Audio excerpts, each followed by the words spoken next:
करेंगे। इसके पूर्व जो चर्चा हमारी चल रही थी, अरुण पराग जलज भरिनीके शशि भूष अहिलोभ अमीके।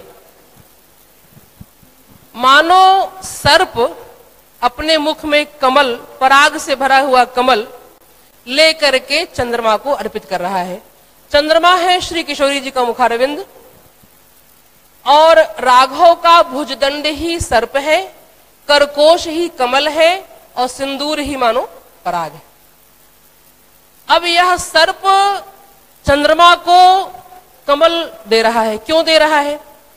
सर्प ने चंद्रमा को वह वस्तु प्रदान की जो चंद्रमा को कभी नहीं मिल सकता, क्योंकि जैसे ही चंद्रोदय होता है तो कमल मुकुलित हो जाते हैं। खिला हुआ कमल चंद्रमा को नहीं मिल सकता, तो एक अद्भुत वस्तु सर्प ने चंद्रमा को दी और चंद्रमा से भी कुछ पाना चाह रहा है सर्प। क्या पाना चाहता है? सर्प की निंदा विषधर होने के कारण है। विषैला सर्प होता है, इसलिए हम भयभीत रहते हैं, डरते हैं। तो सर्प ने इस लोभ से कि चंद्रमा के पास अमृत है, वह अमृत हमें प्राप्त हो जाए, हम भी चंद्रमा को वह वस्तु दें जो चंद्रमा को कभी प्राप्त नहीं हो सकती, और चंद्रमा ने भी सर्प को वह वस्तु दिया जो सर्प को कभी प्राप्त नहीं हो सकती। तो चंद्रमा ने दिया क्या? जब श्री किशोरी जी का सिंदूरदान भगवान ने किया तो उसके बाद राघव की भुजाओं में वह शक्ति आई। शक्ति तो पहले भी थी, पर अद्भुत शक्ति, वात्सल्य आ गया भगवान श्री रामभद्र के अंदर। और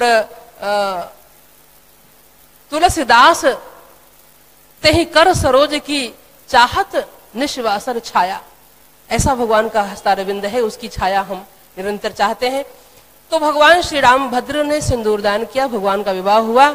कल हम लोग पूज्य महाराज श्री से बड़ा अद्भुत प्रसंग श्रवण कर रहे थे, आप सब भी गदगद थे। और मुझे तो महाराज श्री जो कल प्रवचन में बोले कि भारत में धर्म की रक्षा भगवती ही कर सकती है, जगदम्बा ही धर्म की रक्षा कर सकती हैं। और उसमें उदाहरण में महाराज जी ने कहा कि भगवान श्री रामभद्र रावण का वध किए, परंतु समूल नाश नहीं हुआ अधर्म का। फिर महारावण का वध श्री किशोरी जी को करना पड़ा। और भी उदाहरण दिए महाराज जी। जब भगवान कृष्ण ने, महाभारत हो गया, भगवान कृष्ण का स्वधाम गमन हुआ, उसके बाद भी कुछ भील रह गए थे। तो मतलब ये है कि वो समूल धर्म की अधर्म का नाश और धर्म की स्थापना तो भगवती ही करेंगी।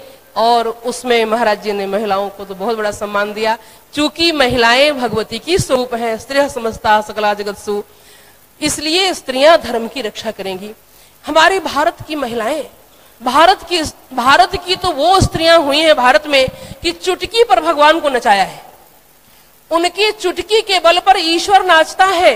चुटकी बजावती नचावती कौशल्या माता, बालकेली गावती मल्हावती सुप्रेम भर। माता कौशल्या के चुटकी पर ब्रह्म नाच रहा है। और गोपिकाएं भगवान से कहती हैं नाचो, भगवान कृष्ण से कहती हैं गोपिकाएं कि नाचो, तो हरिर ननरता, भगवान नाचने लग जाते हैं।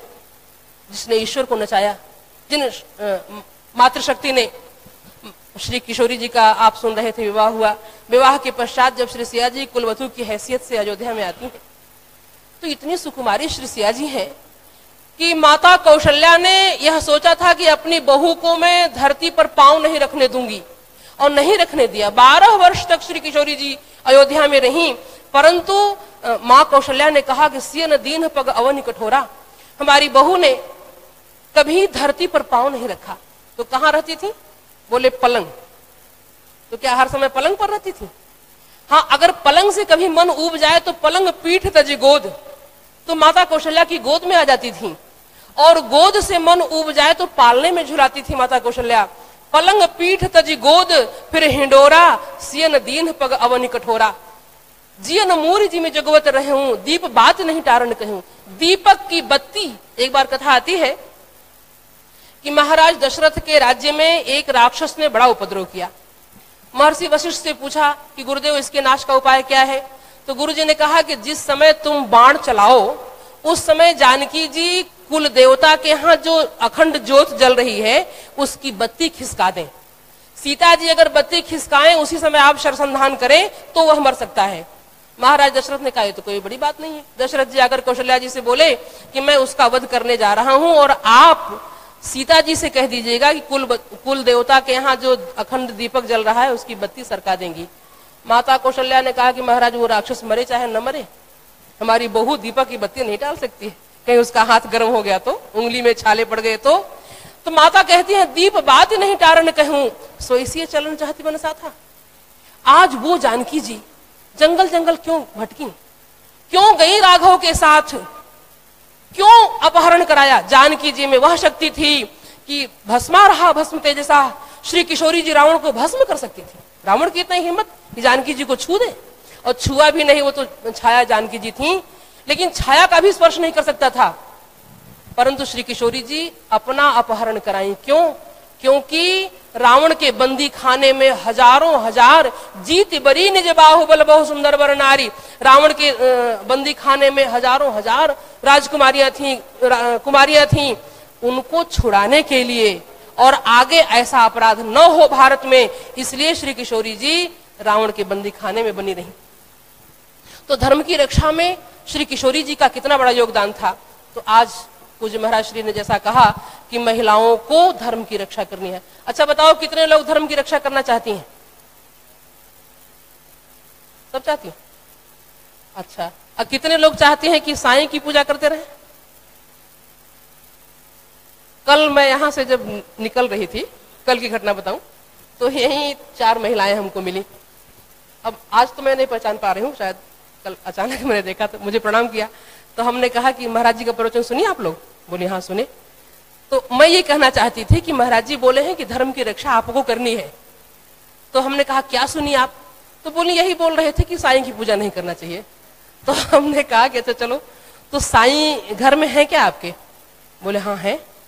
तो हमने कहा कब निकालेंगी? बोले क्यों निकालें, वो तो हमारी पूजा में है। ये जान लो कि ये जाग करके सोए हुए, आंख बंद किए हुए लोग हैं, जिनको जगाने के लिए झकझोर करके प्रयास किया जा रहा है। वो भी अगर नहीं जागेंगे, एक घटना मैं बता करके वाणी को विराम दूंगी अपने। हमारे गुरु भाई एक हैं, उनके बेटे थे, तो वो घर में साईं की बहुत बड़ी मूर्ति रखे थे। बहुत बड़े आदमी है, मैं नाम नहीं लूंगी और बताऊंगी भी नहीं, बाद में एकांत में कभी बता दूंगी आपको। तो महाराज जी गए उनके घर, तो अरविंद वगैरह सब साथ में थे। इन लोगों ने देखा कि साईं की मूर्ति रखी हुई है, तो इन लोगों ने कहा कि भैया साईं आपके घर में? महाराज जी इतना विरोध, महाराज जी रुके हैं घर में। तो बोले खबरदार महाराज जी से मत बताना। एक ही दिन गुरु जी को रुकना था, तो महाराज जी कान में बात आई नहीं और महाराज जी वहां से आ गए। 1 महीना नहीं हुआ, उसी बच्चे का जिसकी साईं के प्रति बहुत आस्था थी, एक ही लड़का था उनका, उसका मर्डर हुआ। काट करके उस बच्चे को जमीन में गाड़ दिया दुश्मनों ने, और उसके ऊपर गोभी की खेती कर दिया। वंश नहीं बचा। तो अगर ऐसी कोई परिस्थिति आएगी तो अपने से लड़ना, महाराज जी के पास मत आना जाकर कहने के लिए तुम लोग। अगर नहीं, जैसा गुरु कहे वो करना चाहिए हमें, यह हमारा परम कर्तव्य होता है। बताना महाराज जी का कर्तव्य है, करना न करना आपकी बात है। इसलिए हमें हमारे आचार्य जो कहते हैं, यही बात अगर मुस्लिम गुरु कहे, हर मुसलमान आंख बंद करके विश्वास कर लेगा। ईसाई का धर्म गुरु अगर कहता है तो वो मान लेते हैं, लेकिन हमारे धर्म गुरु कहते हैं तो हम क्यों निकालें? हम तो पूजा में रखे हुए, ऐसे कैसे निकाल देंगे?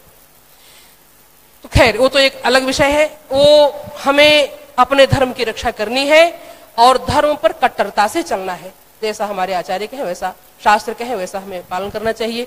बस इतना ही कह करके अपने वाक्य में पुष्पांजलि पूज्य महाराज श्री के चरणारविंद में समर्पित करती हुई वाणी को विराम। बोलिए धर्म सम्राट पूज्यपाद श्री जगत गुरु शंकराचार्य भगवान की, जगदम्बा महारानी की। हर हर महादेव।